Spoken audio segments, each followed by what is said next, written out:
And welcome back, everyone. Ellington here, and we are back on Total War Rome 2.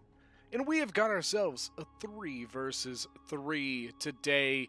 But before we get into some of the information about the teams and the map and all that jazz, real quick, I do want to give a shout out to Marketable Skills. He contacted me asking if I would put out a promo for his upcoming Total War League Siege tournament. And so I just want to let you guys know that that is coming up. And right here, I am going to insert a promo video that he sent me to kind of advertise this event. So give it just 1 second, and that will play, and we will be right back.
And welcome back, everyone. We are back to the battle after that very cool promo video that Marketable Skills sent in.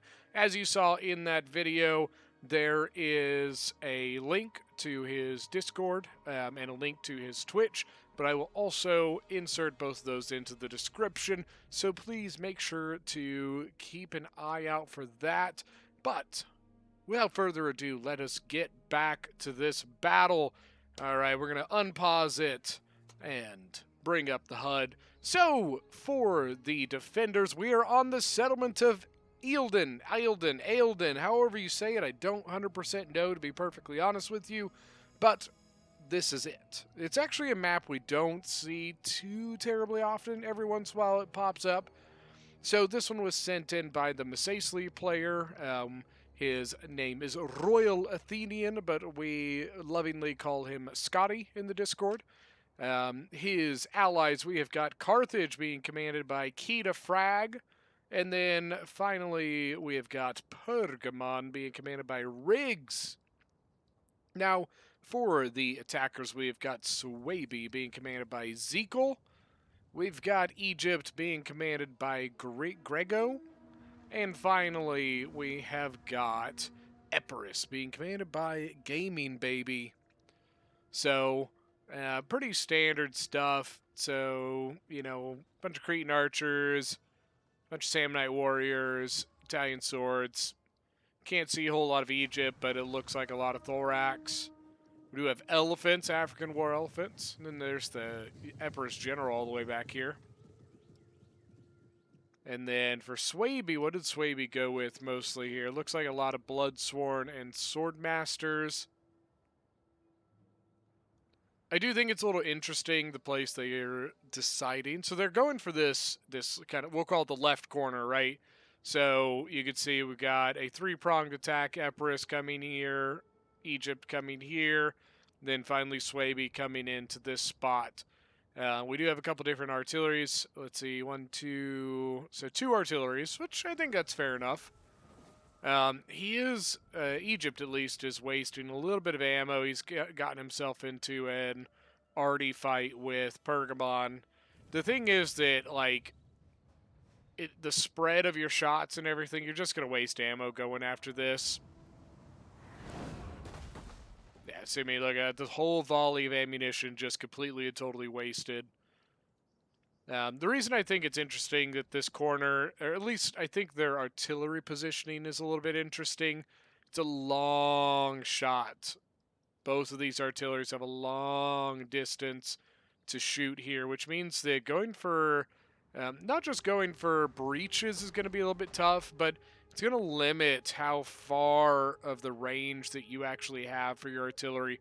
He probably can't get much further than about right here, I would bet. Now, I did see in the back here, Masacely has brought some guerrilla deploy. Got Numidian light infantry, Numidian riders.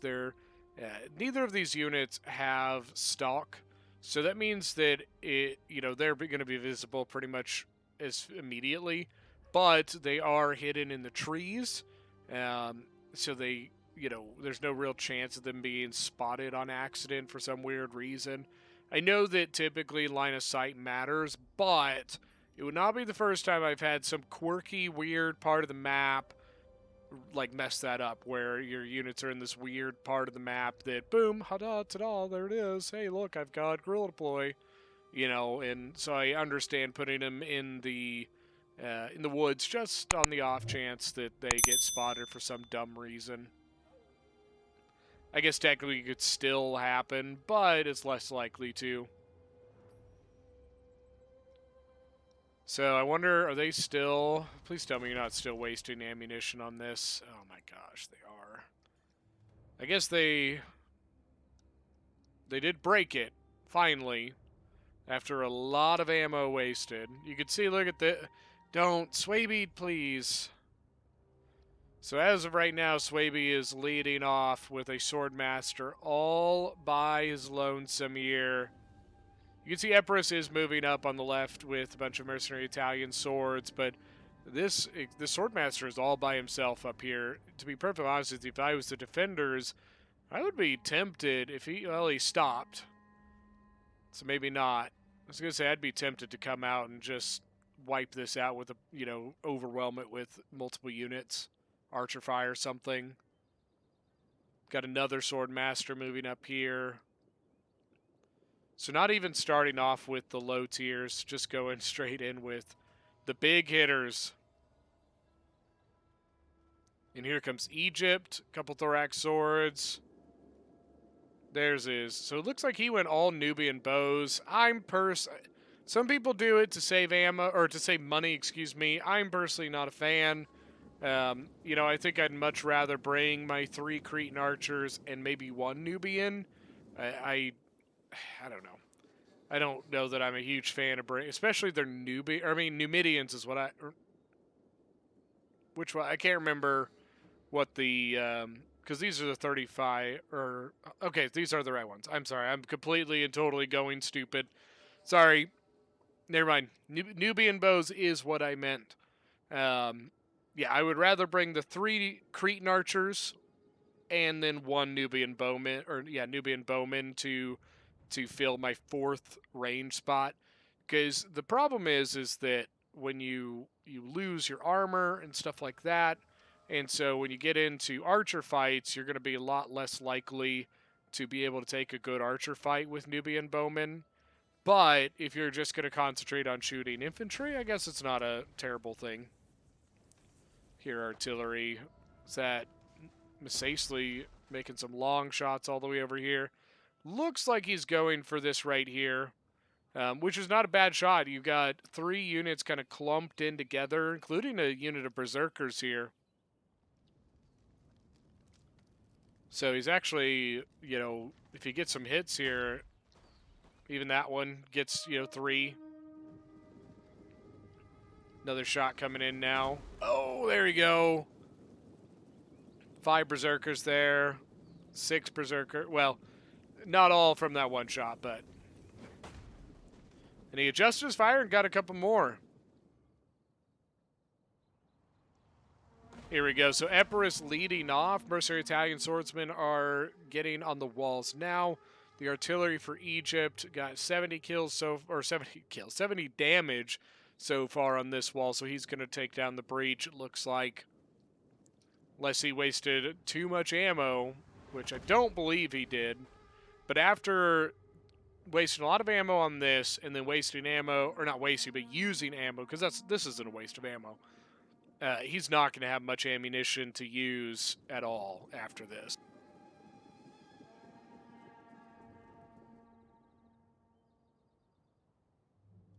Sorry, just kind of scoping around here. So it looks like Pergamon is leading off first. You got some militia hoplites. Then you got Masacely coming in with Desert Legionaries afterwards. Then you have Carthage and Pergamon kind of overlaying here. Because you got to remember that Masacely did bring quite a bit of, I mean, it's a decent chunk of cavalry and guerrilla deploy. So he doesn't have quite as many infantry. Like heavy infantry's got 3 desert cohorts back here. And then I think 4 units of desert legionaries. So I guess what he basically lost was his low tier stuff. Now we got mercenary Gallic warriors going against Illyrian levies. The Illyrian levies, obviously, like anything, when they first come off of the towers and are charging into a defensive position, take quite a bit of Pila fire, archer fire, things of the sort. Because you got Pergamon and Carthage. Well, I don't know. Pergamon may not be shooting over here. Then is that Egypt now using explosive shot? Personally, not a fan of explosive shot. I think it's a little bit of a waste of ammo. It's big and crazy and, whoa, oh my god, look at that! But in the end, half of the troops that kind of go flying end up getting back up to keep fighting. So I'm not a fan. I think that regular shot or fire shot is better. Now over here, a little bit of a double team. The mercenary Italian swords come in and engage the Libyan infantry, but then you get this mercenary Gallic warrior comes in and surrounds it. But Egypt, dropping on with thorax swords, so we actually have some pretty good infantry getting in already, as well as some sword masters from Swaby already on deck here. You can see they did get the breach open, so that is going to allow a little bit easier ease of access, They might even be able to get some archers in here pretty quick and kick out the Pergamon archers. Because even though the Pergamon archers are not the greatest archers, right? In a situation like this, they have really all the range you need to hit the backs of these units coming in. Libyan javelin men. Let me see. So the closest, better archers are the Carthaginian Cretans back here. So yeah, I think that, Epirus could probably jump in with some archers and honestly might be able to gain themselves a pretty good foothold for archers because they can get rid of the Pergamon archers relatively easily. They might even be able to do it before the Carthaginian archers get back into position. And, in all reality, there's not that much to assist them because you have the Pergamon archers, which are meh, the Carthaginian archers, which are good, but then, Masacely, they've got heavy Numidian skirmishers all the way back here, but they can't really take an archer fight. So, between Egypt's archers, Epirus, the attackers definitely have the archer advantage. Sorry, I didn't mean to swing the camera like that. And I do see that we do have some sneaky little Egyptian forces over here, but I don't really know. I don't understand what they're really doing. They've got a couple ladders, and I'm almost positive you can't land here. You might be able to land maybe one of them right here, but I'm almost positive you can't land a ladder here. So the only other place they could go here, I guess, but that's a long ways to go for this, and I think a little bit of a waste of time personally. Yeah, I don't know what their goal is, but as you can see, Swaby launched a bunch of their troops here and have engaged on the far, I guess it'd be the far right for the attackers. And a little bit of wonkiness happening for Pergamon's units. Looks like they're using formation attack, and that can sometimes cause your line to just go a little weird. But these units for Swaby are just getting wrecked. You can see this first one just got annihilated, so what's going to happen now is they're going to fold in around the Swordmaster and the Bloodsworn here, and these two units are dead. And these units over here are probably not going to come help them, and I kind of hope they don't come help them because, honestly, it'd be a waste. If these two units go over there, they're dead. I can almost guarantee it. There's just not enough. There's too much defensive units over here for really much of anything you put to there to do much of anything. That was a very weird way to say that, and after I said it, I'm like, God, what are the words coming out of your mouth? Don't you understand the words coming out of my mouth? Ain't nobody understand the words coming out of your mouth. If you can name the movie, I give you props. Say it in the comments section if you know what movie that came from. It's a great movie. If I remember correctly, there might be another one of them coming out soon. This is looking a little wish-washy. I mean, yeah, because like you've got your Libyan infantry, 44 out of 160. The Game of Spears, 147. They're still healthy. There is another Game of Spear coming to help, though. Now, what I would suggest doing here, I would take your one a Game of Spear and make it a little bit smaller. I keep forgetting to redo the thing to get my markers for replays. I'm going to have to do that after this replay. I keep forgetting to do it. Make this a Game of Spear smaller so that you leave a gap over here for this a Game of Spear to sit here and throw its javies into the sword side end of the attackers. Now over here you can see they no longer have their archers here. Looks like the Pergamene archers were kicked away. So they are no longer shooting into the flanks and the sides of these units from Epirus, excuse me. But which is allowing Epirus to really consolidate more forces, and you know, this area here is actually looking pretty good for the attackers. The Libyan Javelin, 51 kills, they're doing pretty solid. But you can see Carthage here only has an Iberian sword and a Libyan infantry. The Iberian swords are really good for throwing their javelins, and then honestly, they're not the greatest combat units. So hopefully he was able to use all of his javelins. The Iberian swordsmen, they have the same amount of javelins as like a oh my god, I just went completely dumb. A thorough spear, excuse me, or like an Agema spear. They have you know, what is it, 6 javies, 5 javies? I think it's 5 javelins, because then Royal Peltas have 3, which is just a weird number. And then most regular sword units have just 2 javelins. That's it. But like Agema spears, they have 5. Then you have your light javelin men that have 7. Heavy javelin men, or your heavy javelin men have 7, and light javelin men that have 10. Then special javelin men like your I like cannot think of anything right now. Oh my gosh. Picked Beltis for Pergamon have heavy armor, or heavier armor, I guess I should say, and have 10 ammunition, which is the kind of special. So I'm pretty sure they're the only javelins that have the better armor and have 10 ammunition. So you can see a lot of work was done over here. Look, I mean, just look at all the Swaby deaths. Oh my gosh. That's probably all javelin throws too.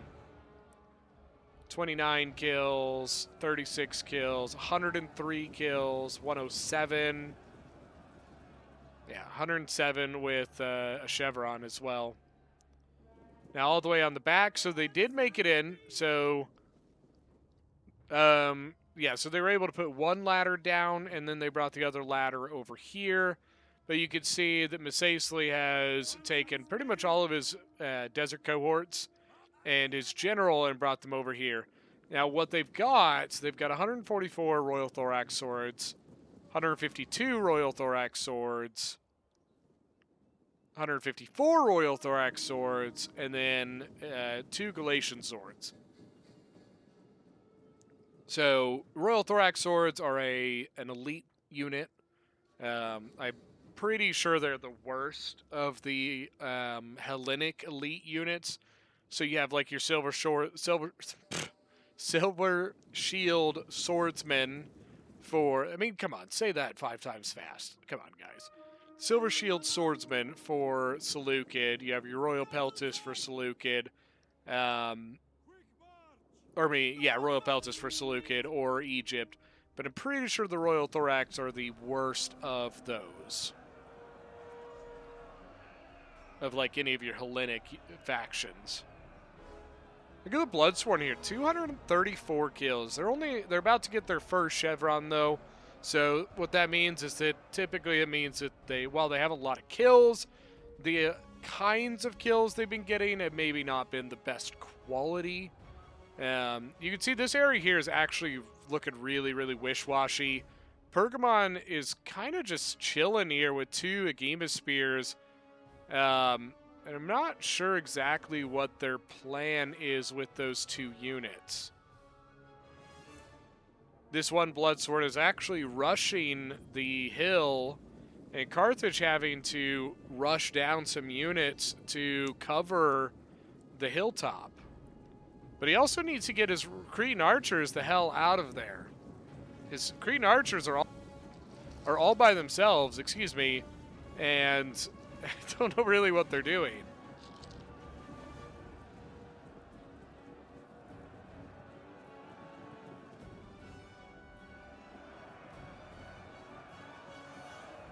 Just kind of getting some over-the-top views here. We did have some pikes get in. It's not a bad situation for them. There's really not much here to take them. I guess we do have, they're longbow hunters, so they have a little bit less range. I was going to say that we have some archers, but they may not have the best ability to shoot those pikes. Now, typically, this is something what we would call pike stack. Well, kind of, not really, though.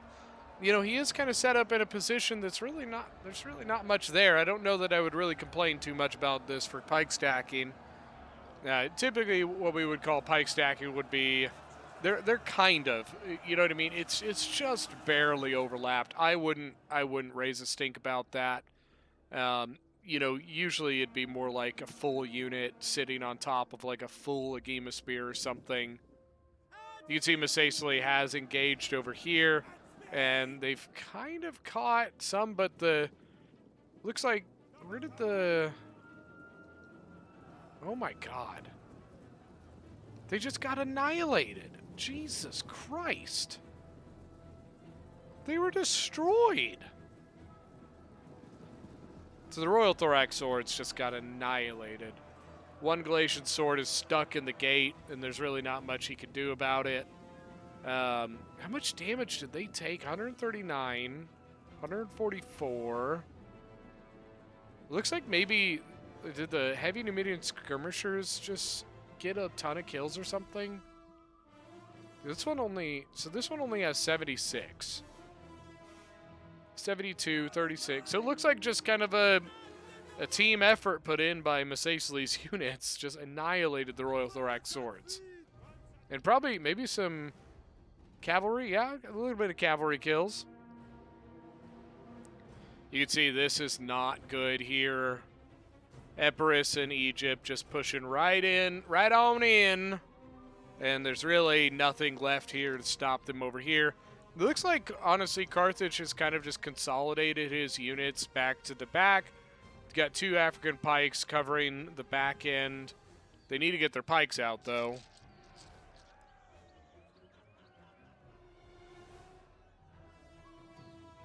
Where do they keep the pikes? That's what I want to know. You know what I mean? Like, there's nothing here. They must have, like, really deep pockets. Just saying. Pretty sure the Sarissa was 18 foot long, so don't know where they're putting it. There's actually still quite a bit left over here. Pergamon's got healthy Agema spears. Honestly, I don't really know why they're just staring at this club levy. Where did the pike go? The pike is back here. He might have pulled it back because he saw the archers move forward. That would be my guess. Got this Desert Legionary and this tiny little Agema spear that are kind of just stuck in the middle of no man's land. I guess there is another, well, I was going to say there is another Agema spear, but they don't seem like they're going to last very long. 30 kills on that one. There you go. The club levy decided to initiate the combat. Charge, men! Charge into battle! 130 kills, nicely done. Club levies with 43, excuse me. It looks like these two units probably mostly have just used javelins, just looking at their, Pila, Javies, whatever you want to call it. For these guys, it'd probably be Pila. These guys would probably just be javelins. Uh-oh. What's going to happen here? Okay, so we got elephants, African war elephants coming in. Well, first of all, javelins. Remember, African war elephants do not have armor plating, so javelins are actually going to be relatively effective against them, especially if they go out of control and turn around. Turn around. Run your way right through these assholes. Oh my gosh. It sucks that I wish that it gave you a, stat for own men killed. They probably didn't get that many just because they decided to kill them, which is, it's probably the right call. Probably the right call. There's only 2 units here, and he probably killed 30, I would betcha. I wish that, like I said, I wish there was a stat for it. I wish they gave you the stat in the end of, friendlies killed or something. Rothorax is the only thing left back here. But he's kind of looking the wrong way. I don't really know what he's doing. Looks like the Galatian sword. It might have run away and then come back out here, but and he probably doesn't know it because it's just sitting there getting shot to death. 117 kills. Nice, nice. Still a decent chunk left. Actually, the bounce power, I would say, is a little bit in the attacker's favor. There's some Riders of the Hunt. Swaby is, well, no, Swaby's really not that healthy. I would say Epirus is probably the healthiest. Egypt has some left, but Egypt, man, I think that was a waste of some really good units back there. Where did the others... So there were 2 Numidian riders. Where'd the other one go? Oh, he's dead. What are you doing, Scotty? Your Numidian riders are just chilling there, man. What are you doing?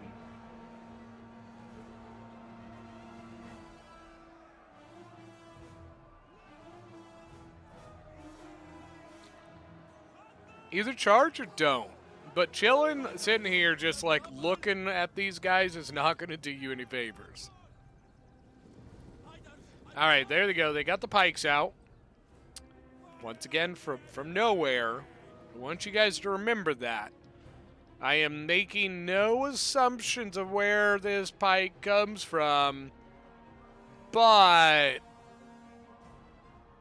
I'll let you guys just take a wild guess, you know.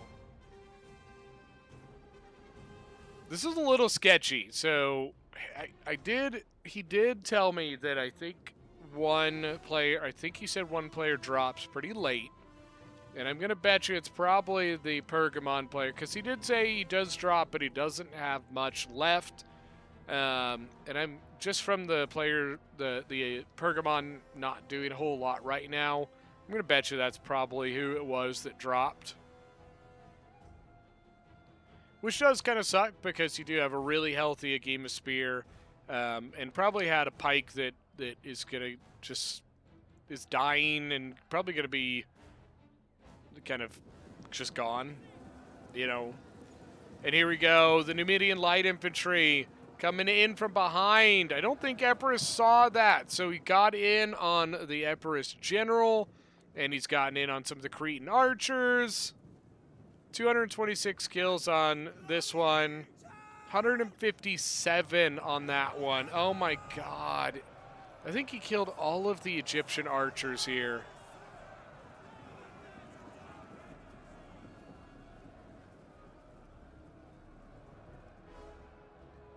You can see the Epirus general trying desperately to get away. Oh, and a Javitas right in his back. Oh, that hurts. Is the general dead? The general's still alive, it looks like. Egypt looks like he's still alive as well. But Epirus is now saying, they're mad. They're so mad right now, man. Oh my god. And here comes the counterattack. Masacely coming in with heavy Numidian skirmishers, getting some Javis off. Cretan archers of Epirus are going to shoot back. But he's got a chunk, man. He's got a lot of infantry left back here, including a unit that's still way in the back that I think he forgot about. That it's going to be a pretty hefty counterattack. Carthage has this side pretty well covered. And honestly, he has the whole point pretty well covered. So Masacely is a hammer with Carthage being the anvil right now. And Masacely, he can do some damage. Epirus is, I think he's dealt with it now. So now he's going to come back. So if they had paid attention to this gate, they may, because like they should have gone and gotten this, like, you know, captured this gate. I guess you didn't really need to capture it, but you could have, you know, you could have captured it or just watched it. You know, I think that just hurts. So the pikes are going to take some damage. The question now, well, they're not watching their archers. I was going to say the question is, how much ammo does they have? But they're not even watching their archers now. While a heavy Numidian skirmisher comes in and kills them. Doesn't really matter. I don't think they had much ammo left because they have 157 kills and a chevron. So I really don't think they had much ammo.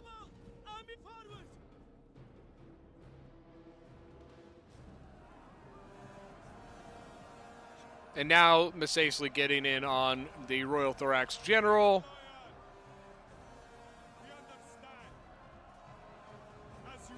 Yeah, there goes the Cretan archers. The general might be dead by now, man. Amazingly, it doesn't look like he's dead. Yeah, it doesn't look like it. Epirus does still have 2 pikes left. That could be a little bit of a problem for the defenders. They have 2 pikes that they can hold here, which the 2 defending pikes will win because they don't have to do anything. They can just stand there while the attackers have to advance into them, which gives the defenders the advantage. And the defending pikes are better than the attacking pikes. But the other problem is that the 2 pikes for the defenders are over here, leaving nothing over here. Well, nothing that can deal with a pike, at least. So if Epirus takes their pikes and puts them here, Carthage has an issue. So that could be a little bit of a problem for the defenders. Pergamon's general, unfortunately, is just going to die unceremoniously because he's not here. So the Pergamon general, unfortunately, is just going to die. Yeah. Moving on. So Epirus throwing in a Samnite Warrior. Honestly, all of that's left is back here. I don't think they've got enough to do this. To me, the attackers, unfortunately, have lost too much, which is quite a bit of a swing, right? Because, you know, it wasn't that long ago that we looked at the balance of power, and the attackers had it. They had the balance of power. So now we look at it. It is quite a bit heavier in the defender's favor than it ever was in the attacker's favor. Royal Peltis going in. Heavy medium skirmishers are shooting over at the pikes. That's a good call. I can handle that. But I think that was the only volley they had left. They've got 180 kills, and they've got their swords out, so I'm pretty sure they're out of ammo now. Royal Peltis are probably going to get some kills here. They are better than the Desert Legionaries, and in a stand-up fight with no archer fire and no getting around them, the Royal Peltis pack a pretty good punch. 62 melee attack means they hit a lot. But because of the situation, this is a good call. Carthage just bring the pikes in. And honestly, I'd bring the other pike in too, because you don't have to deal with this right now. You don't have to be worried about this situation. You're fighting here, so bring your pikes in and engage in this combat, and you're good to go, man. But here comes the regular pikes. Now, if Carthage can get their pikes set and in position, then the Epirus pikes are never going to matter. You want to be the pike that is moving the least, right? The less you move, the better for you.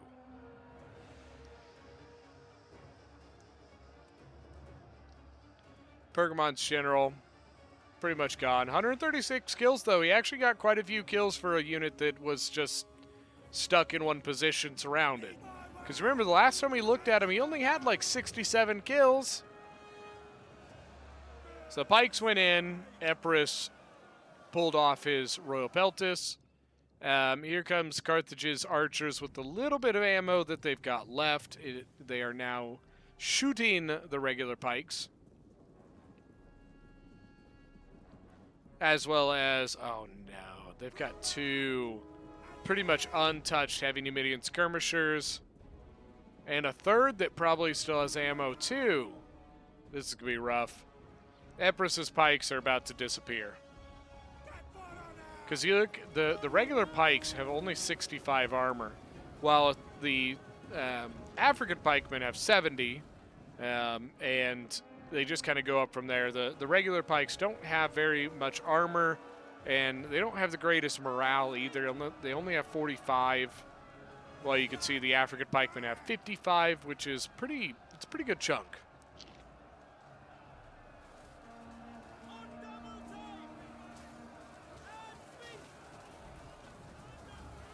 Ah, you took them away.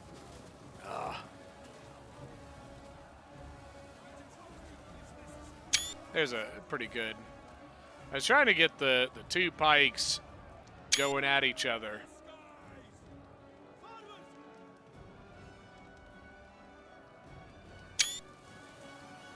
Oh, good javi tosses though by the Samnite Warriors. Desert Cohort gonna go and engage. That's a good call, right? You don't want to just let them sit there and javi your pikemen. So sending in the heavy infantry to engage while, in that spot is a good call. I don't think it's a good call to send the pikes in, right? You leave your pikes in the position that they're in. Remember, the less you move your pikes, the better, right? So if they want to pull off of your pikes and then javi you, that's when you throw in the infantry sitting behind your pikes to then engage, while your pikes can stay where they are. And after that point, maybe then you decide to re-engage with the pikes or something. But the problem is now you're running into a spot where your two pikes do not fully cover your gap anymore, which is where you are start allowing units to get in and around your pikemen, starting to lose pikes. So, this spot right here is almost a perfect size for your two pikes. This spot is not. And now your longbow hunters for Swaby getting some shots in. They actually, look at that, 140 kills with 2 chevrons. That's pretty good, pretty solid. They really don't have enough to get through this. You got Mercenary Noble Fighter and a Libyan Infantry holding that area.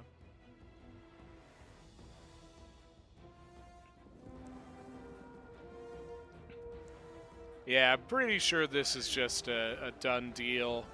Armored Numidian Riders getting in behind the line now.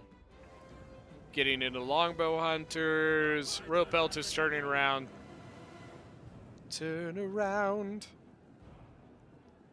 But as you can see from the time, I think it's a pretty safe call to say that this is probably over. It's over. Yeah, we're probably going to see army losses kick in here in just a moment.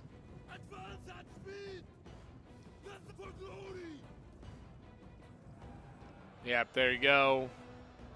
Got fire ammo coming in, hitting the morale bonus. Army losses there. She blows. All right, so that is going to be it. Here in just a moment, we're going to go and look at some kills. All right, let's go see who got the most kills. So most kills in the game actually not coming from Royal Athenian as Miss Aesley, but most kills for the attackers.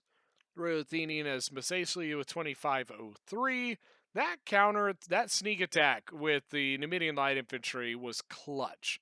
I'm pretty positive that Egypt's archers had a ton of ammo.